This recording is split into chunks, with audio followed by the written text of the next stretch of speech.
Dear Abby, a girl you've fallen head over heels for. How surprising to hear. And yes, I'm sure she's the most gorgeous girl on the planet. But I'm more impressed with the med student thing. What is she doing talking to a guy like you anyway? Where did you two even meet? Homework sounds exhausting, but not as exhausting as actually almost burning down that dorm building we followed those two girls into in East Texas a few years back. I know we agreed never to talk about that with anyone, but I just hope that completes our little dipping our toes into arson. Whatever. Please don't burn her school down. I don't think that would excite her very much. I'm worried about how much it might excite you. And that's exactly it. It's so surreal. And I can't afford to feel like that, not when it's a child's life. I'm just afraid maybe I would be a bad father. Not mean or strict, just maybe inattentive, at times absent. I don't know. I mean emotionally, not the going out for a pack of cigarettes type of deal. Oldest trick in the book. But the youngins don't know that. That's what makes it so gold. I'm honestly surprised I haven't found myself to be a father already. You and I both know how many times I've been paranoid, terrified I'd gotten a girl pregnant before. Maybe I'm shooting blanks. That'd be great. I can just understand and accept that I do tend to fall back away from communication with loved ones when experiencing feelings of hopelessness or depression. My deep subconscious desire for isolation scares me.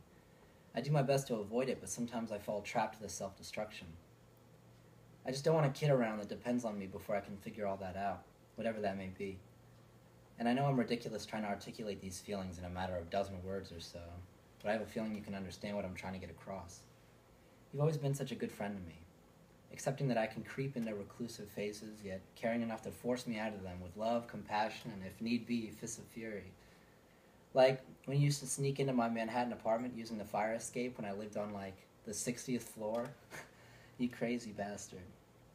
I never had a friend that cared for me like you do. I never had a person that cared for me like you do. Thank you. I know I drive myself insane. I get trapped in my own head. I think we both plague ourselves with that, the racing thoughts. It's why neither of us sleep. Our minds never quite turn off. I don't believe that to be a bad thing. Not at all. You are what you is, huh? That reminds me of a Popeye line, I am what I am. But drunk people can be pretty profound sometimes and say some pretty profound things, though. Usually not on purpose. I do appreciate your advice, as it is sound. I do love Kelly.